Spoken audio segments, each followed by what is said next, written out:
Allan is easily one of the fan favourite characters from Greta Gerwig's 2023 movie Barbie. Maybe a little ironic given it's a movie about empowering women and just about everyone's favourite character is a man, but it's very easy to see why. Maybe it's down to the hysterical absurdity of this character and his real life doll counterpart, or maybe it's down to Michael Cera's, as usual, perfectly awkward delivery. It really doesn't matter, but what is important is that Allan is a very interesting character.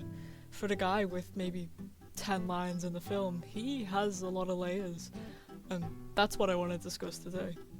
Going into this video essay, I'd like to discuss my two personal favourite interpretations of Allan as a character. There are probably infinite ways to interpret him, as there are infinite ways to interpret this film. However, these seem to be the most prevalent thoughts about Allan that I've seen online, and as well as that, as a pretentious film bro, they are really fun to discuss. So, without further rambling, let's begin.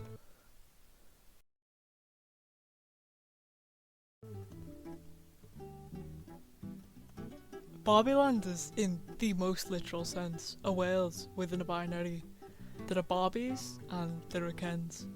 Barbies are glamorous, fashionable, intelligent, they have careers, strong personalities, they run the world. Kens are macho, good looking and fun. They also have jobs, maybe, though are the inferior group and look up to the Barbies. And then there's Allan. Hi, Barbie. Oh, hi, Allan. Allan is the only character in Barbieland who is not in either box. The general consensus for that seems to be that Allan is representative of non-binary identities, which, yeah, makes a lot of sense. He's also the only character who does not have multiples. He's just Allan. Yeah, I'm confused about that.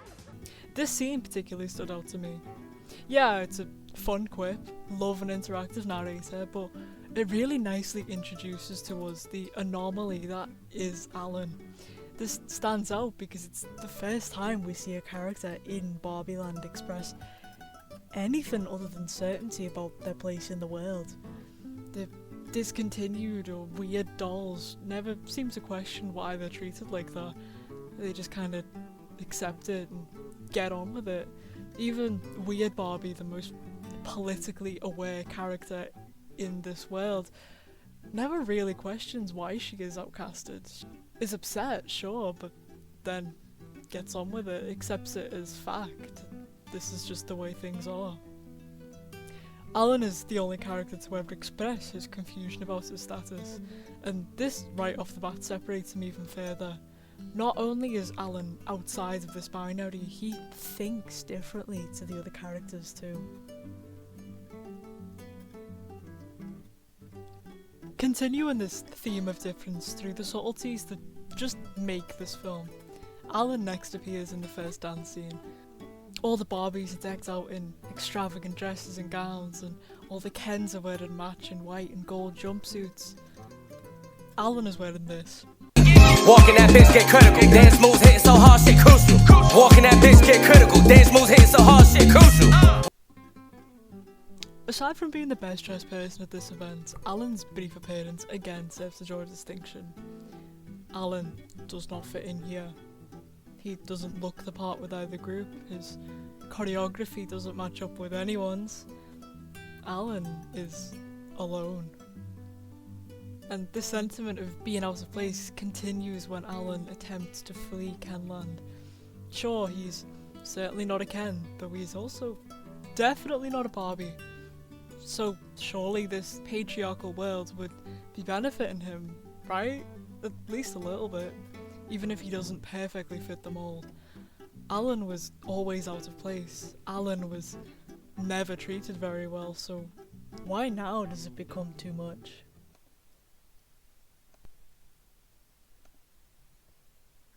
It is no secret by now that the patriarchy also negatively affects men. I'm not going to get into it here, but if this is a new idea to you, I highly recommend this video to explain the concept. I will link it somewhere here. If you are familiar with this idea, or if you've just gone and familiarised yourself, thanks for returning, then you'll know that queer men, feminine men, or really any kind of man who opposes this unreachable idea of the patriarch gets treated worse. Essentially, the closer to women you are perceived to be, the worse you are treated. In the real world, this leads to oppression, bullying, and violence, and in the movie, it leads to Allan having to give foot rubs to all the Kens. Would you give a guy a foot massage? Because Allan does not fit into this Ken-centric world, he too becomes a victim of it. The foot rub symbolic of this subordinate treatment, reflecting how queer men, or really any man who does not fit into the patriarch box, gets treated. Not as poorly as women are, but badly nevertheless. Allan's treatment in Kenland tells the story of those who sit outside the box and become marginalised because of it. Going back all the way to 1964, upon Allan's official release as Ken's buddy, Allan never really had his own identity. His whole shtick was that he could fit into all of Ken's clothes. Yeah, the whole dynamic definitely had some undertones, so it was really no surprise when Mattel pulled the doll that same decade. Fun extra fact, did you know that they reintroduced Allan in the 90s, and they really made an effort to butch him up and get rid of any of those undertones that Mattel were worried about. I bring this up just to highlight that Allan has always had connections to queerness. Now, let's circle back to Ken's clothes. Allan only ever had his one outfit. Nothing else belonged to him. They were Ken's clothes. And that was the only thing that linked Ken and Allan. Just because the clothes fit Allan, it didn't make him Ken. They're different characters in the film. They were different dolls. Completely separate entities. Just because your body fits into men's clothes, it doesn't make you a man, and just because you have the build for women's clothes, it doesn't make you a woman. Sometimes the only connection you have to one side is that your clothes fit the same. I am by no means the first person to draw a trans allegory from Allan's character. It really isn't hard. The movie seems to portray that haunting loneliness of being trans through him. Though Allan should fit in with the Kens, it's just not him. Everyone knows it. Alongside his constant attempts to connect to the Barbies, it feels very reminiscent of the common trans experience. Yearning to be understood, but never quite fitting in. I'm not going to get deep into the whole emotional turmoil of a doll played by Michael Cera. I'm sorry, maybe next video, but hopefully you're getting the ideas I'm trying to lay out. The point is, Allan does not fit in. Allan is very, very different from everyone else in the world around him. Allan is queer. Allan is outside of the Barbie Ken binary, and his loneliness within the movie exemplifies the tragic reality of not fitting into that binary in the real world.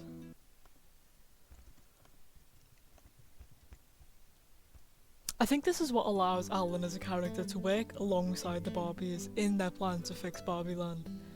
This is kind of a side tangent because I really want to discuss the scenes and themes and the relevance to the film's plot and its message. If you're watching this video, I doubt I need to be the one to tell you that Kate McKinnon's Weird Barbie is very much sapphic representation. She is definitely a Barbie, but she's different. She's weird. She doesn't fit the mold that seemingly every other Barbie does, and because of this, she's outcasted. When the Kens take over and create their patriarchy, she leads this group of other deviant, outcasted dolls to try and resolve everything and to save the Barbies. The other female dolls are also weird, though not in the same way as Weird Barbie.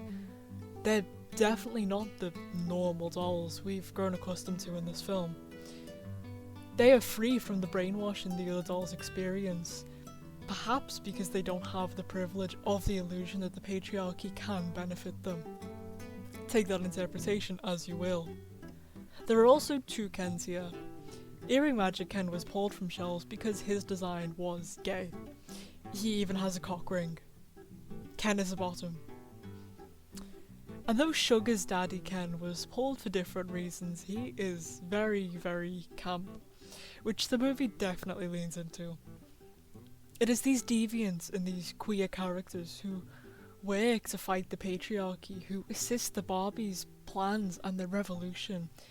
The way that Allan slides into this group quite perfectly, I find, is a nice cherry on top to his queer story. None of these characters really fit in, yet they can all come together to fight this common enemy and to help those around them. Allan and the two Kens here again exemplify the effect the patriarchy has on queer men and how they're outcasted and marginalised by it. But also relevant is how they don't act selfishly. They fight alongside and for those who are treated worse than them instead of just running away. That is the message I got from these characters. That selflessness and dedication to help those who need it, not just yourself. And this thread leads me quite nicely to my second interpretation of Allan that I'm going to discuss today.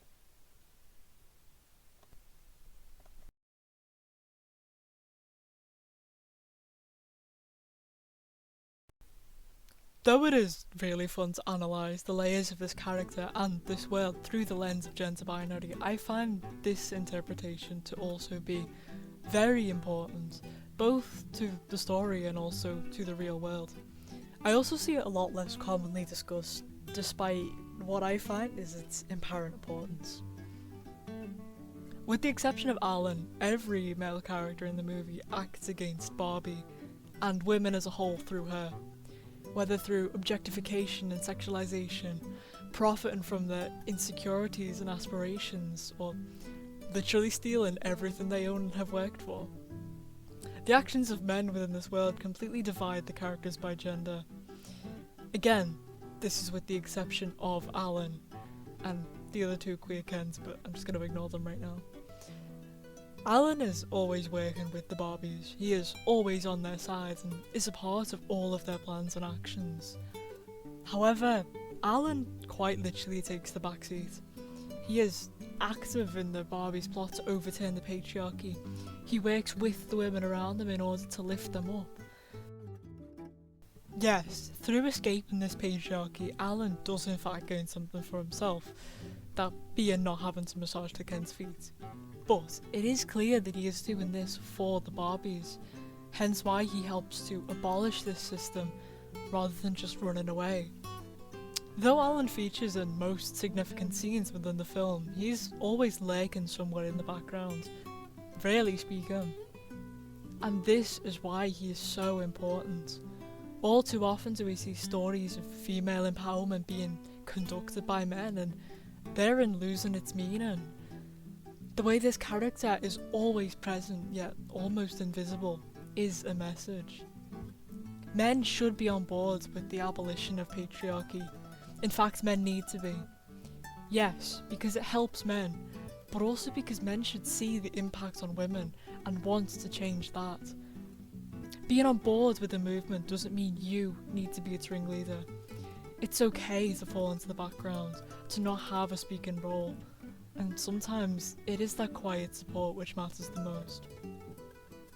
Allan is the guy at the Women's March, listening, not speaking. Allan is the male feminist who doesn't need to give his own take on every single women's issue. Allan is your male friend who listened to you talk about the Barbie movie, understood intricacy and commentary on the female experience, and validated its meaning to you. The message I want to get across here, and the message I think the film is trying to get across to men, is be like Allan.